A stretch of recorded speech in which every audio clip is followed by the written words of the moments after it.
heart, greed, exploitation, hatred, all diseases of the heart. For the cure, join Huda TV every Sunday at 20 GMT for Moments for the Heart.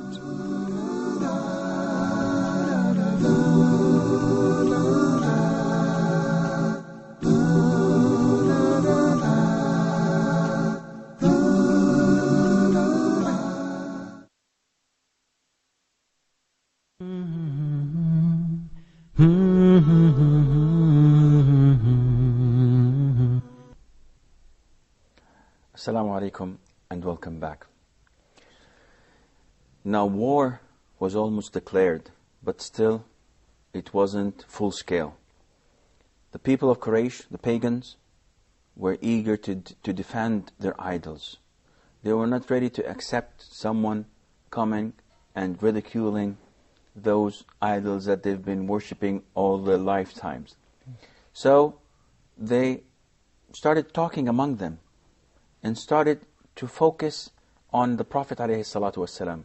But they could not harm him because he had Abu Talib protecting him. Shaykh, although being pagan, Abu Talib was defending, protecting his nephew, Muhammad ﷺ. To what extent this protecting and defending? Abu Talib went out of his way to protect his nephew. And he did not keep anything back. He was 100% in support of his nephew. To the extent that the pagans, who were the cousins and brothers of Abu Talib, came once to him and told him, "Give us a break. Your nephew is causing us a problem. He is making fun of our gods and idols, and everybody around us in Arabia, everybody's talking. Yeah. They're saying that we're not able to defend our gods." So he sent for his nephew, and he came to his uncle Abu Talib. And he told him, "Oh, nephew of mine, your uncles and cousins, they are requesting that you stop what you're doing as it's harming them." So the Prophet ﷺ told his uncle Abu Talib, "Do you see the sun?" So Abu Talib says, "Yes." So he told him, "I cannot abandon what I am doing and preaching exactly as you cannot light a torch from the sun." So Abu Talib knew that his nephew was determined not to abandon his religion. So he told him, "Oh, nephew of mine, do whatever pleases you. No one will come and talk to you about it." Okay, why he didn't accept Islam? This is the $1 million question, unfortunately.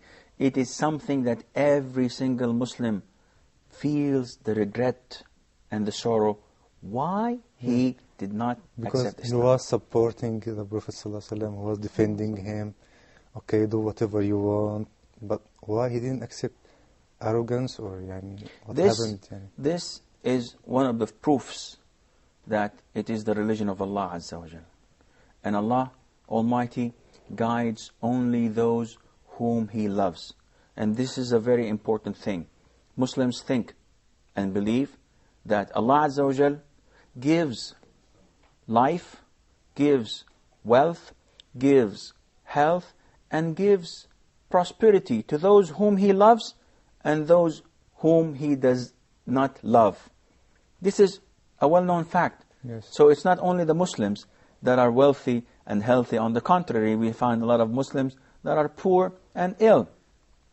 But when it comes to faith, we believe that Allah Azza wa Jal does not give faith, religion, belief, except to those whom He has chosen.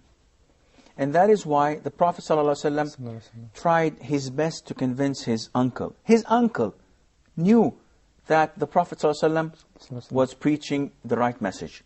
He believed him. He believed him and he supported him.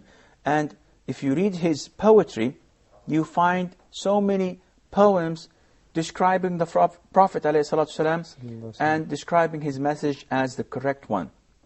Yet, unfortunately, when Abu Talib came to die, the Prophet ﷺ tried his best to convince him to say the testimony to say and witness that there is no Allah, no God but Allah. Worthy of worship, but Yet he did not answer him to that, and he said that he will die believing in his ancestors' gods, and he died. Okay. I know the pagans used to make fun of the Prophet ﷺ. Could you please elaborate a little bit more on how they used to make fun of him? The pagans, as part of their strategy, now they have a crisis, and usually you have a strategy to solve these crises that you face. So as part of their strategy, they wanted to have a series of procedures to keep the people away from the Prophet ﷺ.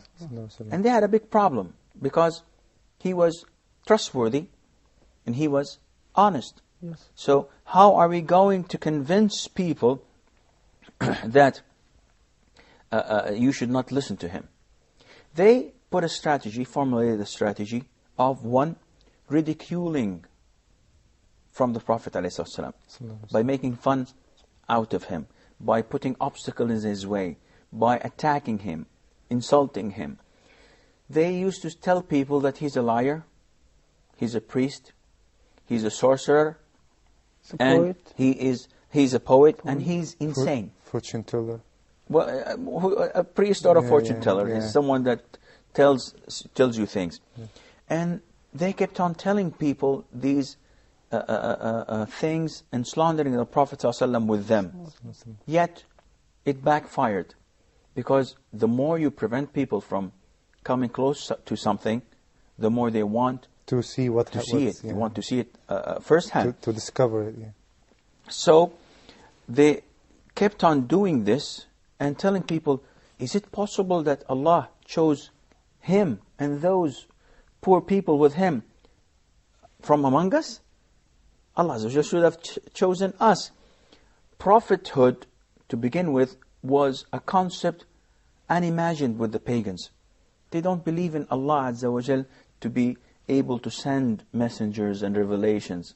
So how do you expect them to believe that he sends a prophet or a messenger? This is something that was beyond their comprehension, and they did not want to believe in it. They started asking Sallallahu Alaihi Wasallam for miracles. And they're asking for these miracles not to believe, but simply just for the sake of argument and to embarrass the Prophet ﷺ. In one incident, they looked at the moon and they asked the Prophet ﷺ to split the moon into two. Now this is something out of the question. Yes. But the Prophet told them, if I do so, will you believe? He said, most definitely. So the Prophet ﷺ prayed to Allah, and Allah Azza wa Jal made the moon split into two. And they saw one of the mountains, Abu Qubais, in the middle of the two splits. Now, this is a geological, an astronomical, what you call it, whatever. Yeah. It's something that... It's a crystal clear. It's a miracle. Yeah, it should be a miracle. Would they accept this? Else, yeah. Do you think they accept this? They immediately said that he's a sorcerer. He made us see something that did not happen. And that is why Allah Azza wa Jal stated in the Quran that doomsday is near and the moon has been split into two. This is a proven miracle. Now I received few emails from brothers and sisters saying that NASA has discovered that there is a crack in the moon, which meant that it was split and it came into two. I don't know if this is true or not. I don't have to wait until NASA tells me that it took place. Because if NASA told me it did not take place, I wouldn't believe them. I would believe in Allah, the holy book, the Quran, which told me it took place, and I would believe the Sunnah that tells me, yes, it took place. After this, the pagans started asking for more. So they asked the Prophet ﷺ to ask Allah to transform Safa, which is a small hill in Mecca near the Kaaba, to transform it into gold. And they asked him to have a ladder to the heavens. And they asked him to do this and to do that. So the Prophet ﷺ asked Allah Azza wa Jal to do so. So Allah came back to him and told him, Muhammad, I will do this for you. But if I do this and they do not believe, I will punish them punishment that no one else had ever seen. So the Prophet, or if you wish, I could be merciful and wait for them. So the Prophet ﷺ decided that it would be much better for their sake to wait for them. And imagine. He was merciful. Yes. Imagine if the Prophet accepted the challenge. This meant that all those who reverted to Islam in the following years, such as Amr ibn al-As, Khalid ibn Walid, Abu Sufyan, Muawiyah, and on and on and on, the hundreds and thousands of companions who reverted to Islam afterwards would not have had the chance, because they would not have accepted it, as they were trying to refute and embarrass the Prophet ﷺ. Among the things that, among their strategy, was that they were trying to embarrass the Prophet ﷺ by showing people that he was a human being, and by walking behind him and telling people, look, he's a prophet, he's not. He eats, he drinks, and he buys and sells in markets. So he is not definitely a prophet. And they started doubting the authenticity of the Quran by saying that these are all stories from the Romans and the Persians.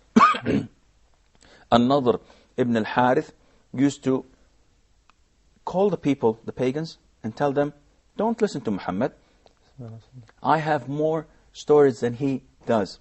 And he talks to them about the 1,000 nights and nights, about the kings of Persia and the things that they had.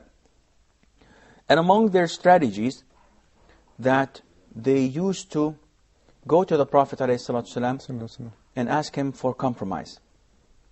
They used to come and tell him, okay, we believe you, but in order for us to follow you, you worship our gods for a year, and we'll worship your God for another year. Yeah.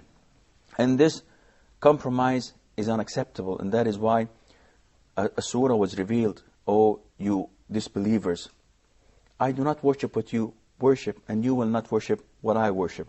And it went on and on and on to prove to them that there is no room for compromise. I'm afraid that this is all the time we have for today's program.